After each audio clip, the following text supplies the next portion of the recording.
1, 2, 1, 2.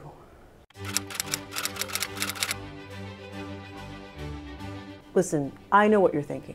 Enough with the Sussex-Windsor files, Pluto. We don't need a 5th episode. You've made your point.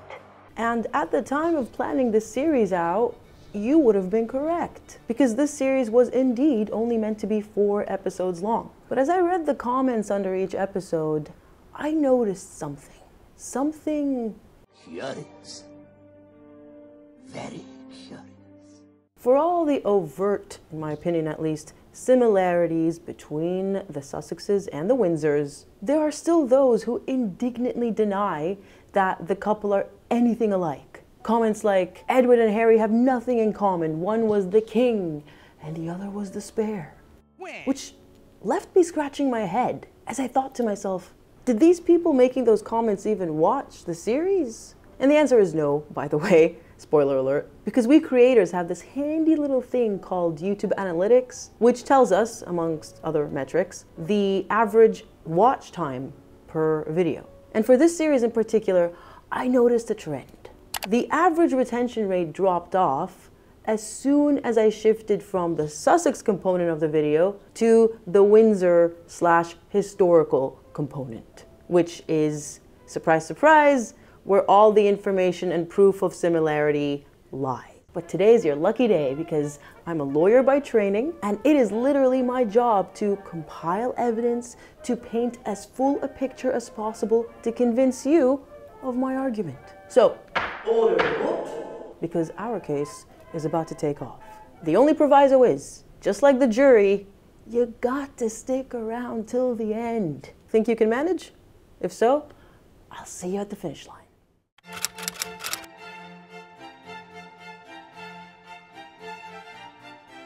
In all honesty, before I conducted all the research to create the series, even I thought that the comparisons between the Sussexes and the Windsors were perhaps overblown and mostly superficial. But the more I read about the Windsors, the more awestruck I was about just how similar they are to our modern day terrors, both as individuals and their overall dynamic as a couple.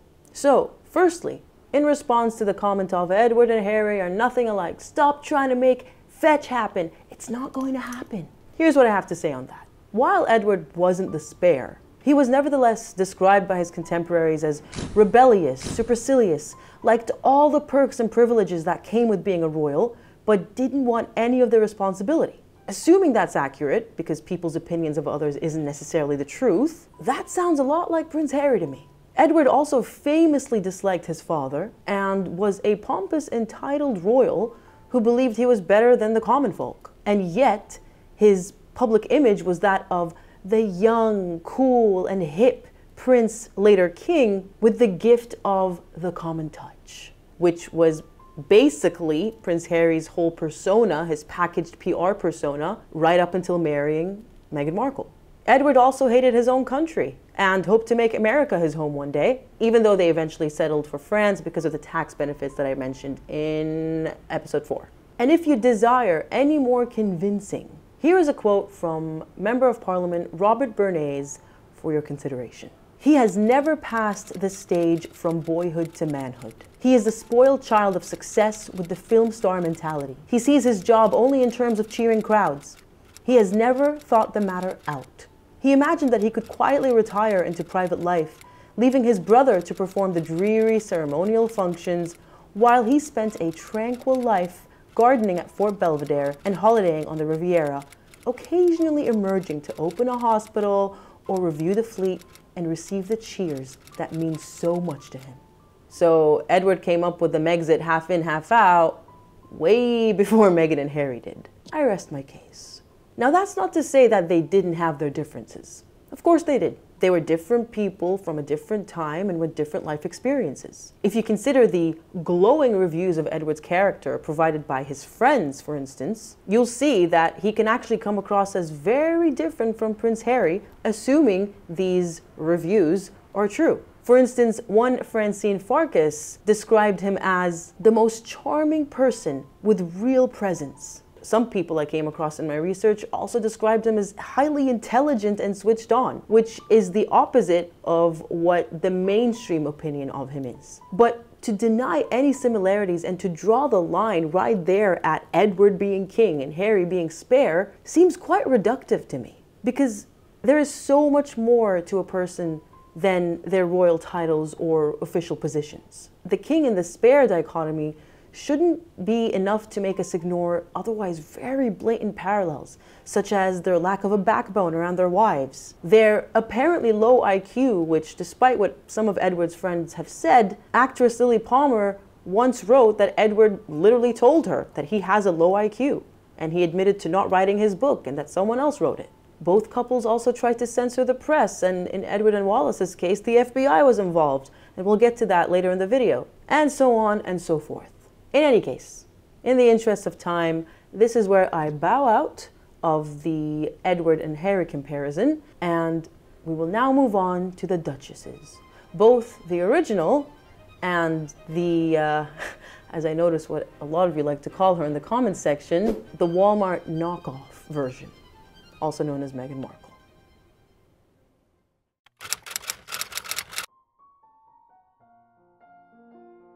When it comes to Wallis Simpson and Meghan Markle, their similarities, much like Edward and Harry, are quite difficult to deny. Take their shared American nationality, for instance, or their age when they met their future husbands, both being 34, and their status as divorcees, and how they have both basically caused such a rupture in a once quite tight-knit family. But beyond these superficial similarities lie the similarities that I find far more compelling. Their similar personality traits. I present to you a description of Wallace by one Doreen Spooner, a photographer who was once tasked to photograph Edward. She is brittle, angular, devoid of all warmth. She smiled for the camera, but like a robot. There was no feeling behind it. Well, Doreen, you must be a time traveler, my friend, because that is exactly how most people would describe Meghan Markle today. If you've watched our podcast on the CBS Sunday Morning interview from last week, that was the word that featured the most in that video. Robotic. A performance for the camera. Almost devoid of any humanity. Another person described Wallace as, quote, a complicated person. Cold, mean-spirited, a bully, and a sadist. Who, like Meghan, was apparently nasty to staff, suffered a high staff turnover rate, and was generally never satisfied with their performance, or even Edward's performance for that matter. And I'm not talking about the bedroom, so get your mind out of the gutter. Many observers around the couple at the time would also comment on how the Duke would be so carefree and relaxed whenever Wallace wasn't around, but once she was back, the affectionate camaraderie was replaced by iciness.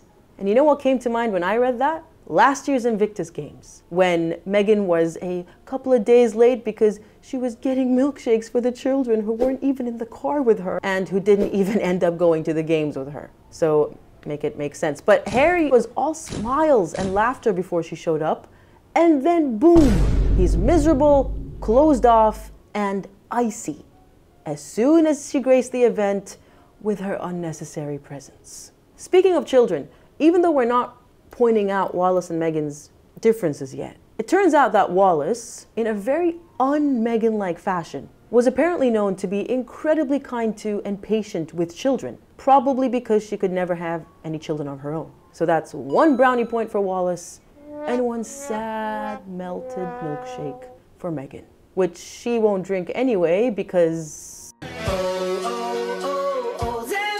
My God, I should stop. Wallace, very much like Meghan, was also described as being exceedingly ambitious, which is what led her to Edward in the first place after all. If you don't know the backstory of all of that, just watch my video from a couple of years ago called The Original. And she continued to use Edward to elevate her own social status and to get validation and attention for practically their entire lives together. Even long after they were married, at the New York premiere of a documentary that was made in 1965 based on Edward's memoir, Edward, who was the star attraction whom everyone clamored to meet, merely stood by like a butler for most of the night, while Wallace gave the interviews and was telling the press what she was wearing, as though she were the sole focus of the night. She also had quite a nasty jealous streak and this constant need to be belle of the ball, even at somebody else's wedding. Sound familiar? Although in Wallace's case, this particular wedding I'm referencing was that of her rival in love, this woman called Lucy Wan, or Wan, who was marrying the supposed love of Wallace's life, the one that got away, Herman Rogers. So get this. On the morning of Lucy's wedding day, which Wallace and Edward were invited to in August of 1950, Wallace started to tug at Lucy's wedding dress collar, exclaiming, "We can't have you looking like this today," as she pulled and twisted until the satin was rendered a shapeless mess. She even deliberately left out Lucy's name on the couple's wedding gift to the newlyweds, congratulating Herman by himself. I mean, meow. Wallace was also quite the shopaholic when it came to clothes, shoes, and extravagant jewels, which we all know to be true for Meghan Markle as well. And I'm not pretending that they're the only women who are that way. It's nothing special or peculiar to them, but it's worth noting it's yet another thing they had in common. Although I suppose this is a good place to acknowledge what the comments have been saying and mention that yes, unlike Meghan, Wallace was an incredibly stylish woman, one that was voted as, I believe, the second best dressed, or always on the list of the best dressed people in the world, along with Edward, actually. So that's something he also doesn't have in common with Harry, because Harry, well, yeah.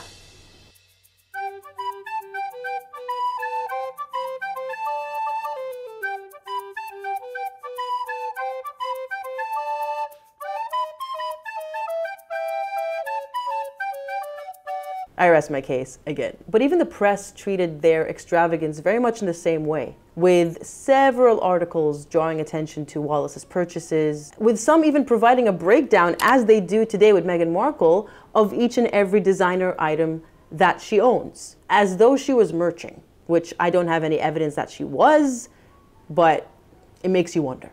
And Edward wasn't exempt from this criticism either. One report by the British Press Service noted that the general impression created was that of a rich and carefree couple, traveling with all the pre-war accoutrements of royalty, and with no thought either of the suffering of their own people or the fact that the world is at war. And in a classic Meghan and Harry move, Edward and Wallace tried to use their connections in the FBI, who ironically were also keeping an eye on Edward and Wallace and, compiling a whole dossier on them at the same time, to censor journalists who were critical of them, even threatening defamation proceedings against journalist Helen Warden, who had published a very detailed and highly critical profile on Wallace, including her spending habits and her Nazi affiliations, in a magazine called American Mercury. Convinced that the American press had a vendetta against the Windsors, Edward asked the FBI Director J. Edgar Hoover to investigate the matter. But after the conclusion of the investigation, which also involved the U.S. Special Intelligence Service, the Duke's suspicions proved to be baseless. What can I say, other than history just keeps on repeating?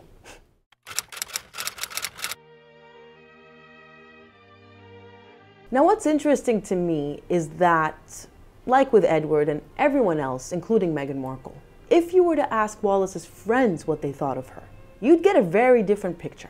One such friend was famous royal photographer Cecil Beaton, who took a few pre-wedding photos of the couple at the Chateau de Condé and was clearly quite impressed by Wallace, writing, "I was struck by the clarity and vitality of her mind. When at last I went to bed, I realized that she not only had individuality and personality, but was a very strong force as well. She may have limitations, she may be politically ignorant and aesthetically untutored, but she knows a great deal about life." While Alexander Waddell, the American ambassador to Spain, described her as very pleasant, very genial, and very witty. Francine Farkas, who gave Edward a glowing review that I mentioned earlier, remarks on how Wallace's life was, quote, devoted to Edward and his needs, and how much people enjoyed being around them both. Now, whether this is all true or not, obviously we don't know. But I will say, from my limited experience on this planet, that even the worst people have their fans, have their supporters, have their friends, have their proponents. I mean, look at how some of Meghan Markle's friends describe her. Oh, she's an angel. Oh, she's such a girl's girl. Oh, she wouldn't hurt a fly. The only difference being that Meghan and Harry's story is currently playing out before our very eyes, and we are witnessing the contradictions. Whereas with Wallace and Edward, well, I suppose I'll leave it up to you to decide which version of their personalities you believe.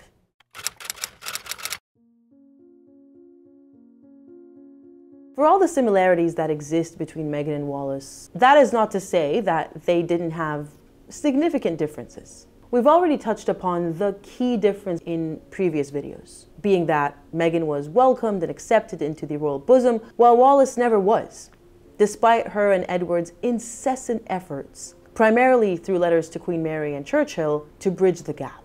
Wallace apparently nagged her husband about his family day in and day out, at least according to acquaintance Kenneth de Courcy, I think is how you say his name, who recounted how, quote, her great mischief was that she went at him morning, noon, and night, and right up to 1 o'clock in the morning, 2 o'clock in the morning, steaming up against his family. She went on and on and on and on, which we all know is exactly what Meghan Markle has been doing for the past at least 6 years. But whatever her motives, Wallace was desperate to win the favor of the royals. She once even took it upon herself to write to Queen Mary behind Edward's back in 1942, telling her that, quote, it has always been a source of sorrow and regret to me that I have been the cause of any separation that exists between mother and son, and I can't help feel that there must be moments, however fleeting they may be,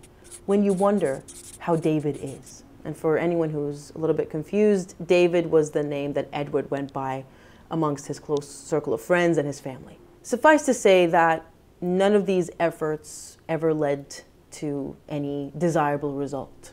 And Wallace's motives were always viewed with suspicion by the family, especially by King George VI, who wrote the following scathing letter to his mother upon finding out that Wallace had written to her. I wonder what is the real motive behind her having written.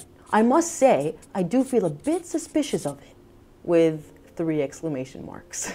And you know, given everything Wallace and Edward have put the royal family through and put Britain through during the war with their alleged treason and conspiracy with the Nazis, I can hardly blame them for feeling like they just want to keep them at arm's length and keep them away from the family. Exactly the way that the royal family feels about Meghan and Harry today. Once you've been betrayed by your own kin, you know, it doesn't matter. You just feel as though, well, how can I ever trust you again?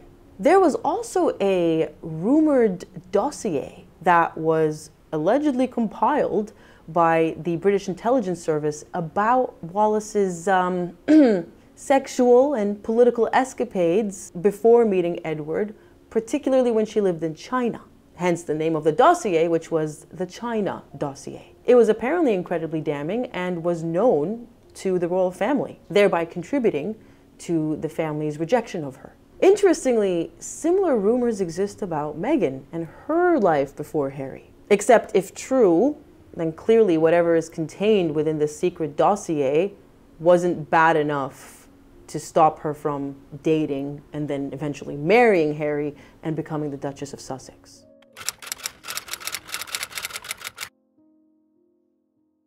There is one last major difference between the Windsors and the Sussexes that I don't believe I've mentioned before. At least I think I didn't. I mean, it's been a long series. We all know Meghan and Harry to be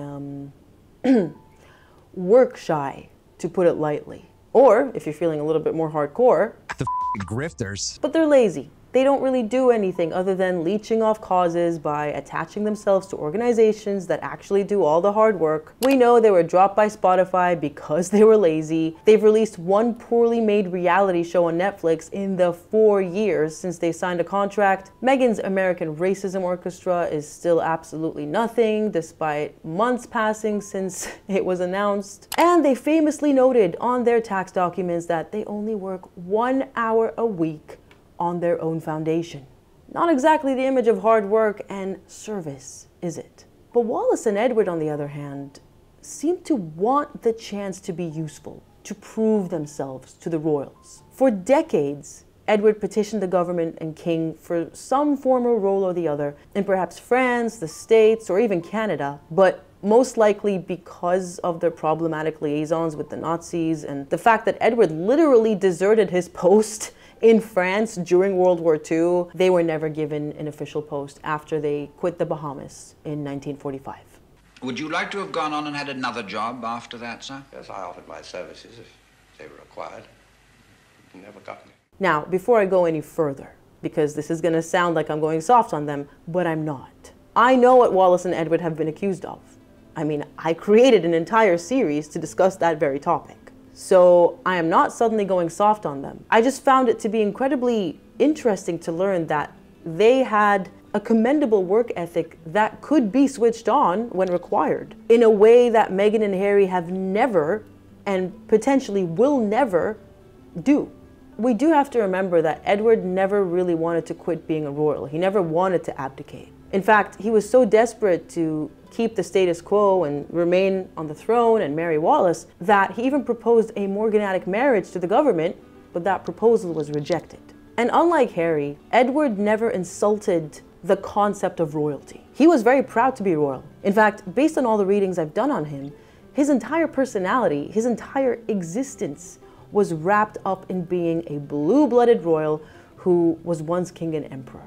He was proud of his lineage, even decorating the walls of his home with paintings of his royal predecessors. And unlike Harry, who deals with major crises such as the African Park scandal by pawning them off to others to fix and otherwise ignoring them, Edward, likely due to his training as the future king, rose to the challenge of such crises, particularly during his tenure as governor of the Bahamas. For instance, when a major dispute broke out between Edward, the Americans, and the United Bahamian Party over the work conditions of Bahamian laborers in the States, which Edward wanted to improve, the Nassau Tribunal, the Nassau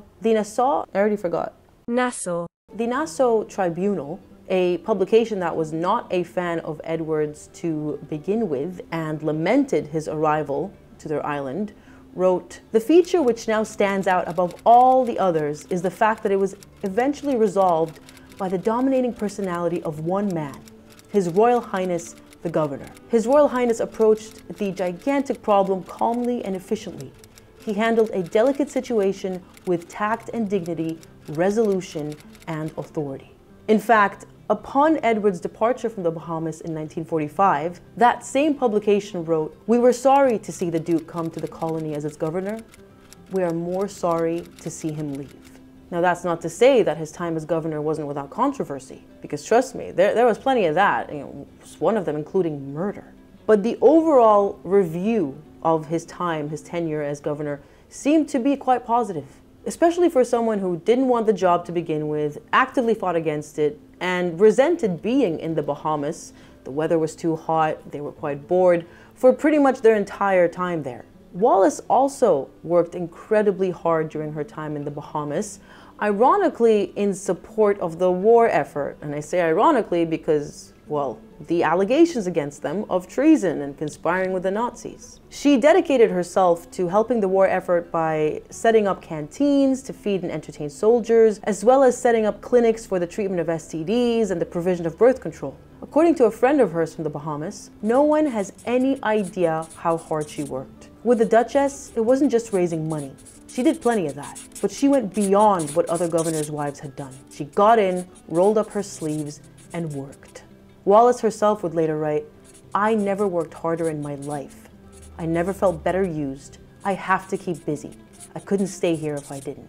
And like Edward, the people of the Bahamas were very grateful to Wallace for her efforts, even presenting her with a parting gift before the couple's departure in 1945. I ran a canteen, 2 canteens there for the RAF. They were going to give me a present. So the Duke knows that I'm speechless, which I'm sure the television audience will know that I'm speechless in front of anything. So he had to give the secret away. And what happened? Well, I said a few simple words. And with that, this series has officially come to an end. I think, I hope. If you're not convinced by now that the similarities between the couples are eerie as all get out, then you are one stubborn nut to crack, and I'm not gonna break my nutcracker on you. That's my closing submission. All right, Kay, thanks, bye. I'm kidding. I am almost done though. I, for one, have lost counts of the number of times that I read a description of Edward or Wallace's personality and thought, my goodness, this could easily be about Meghan and Harry.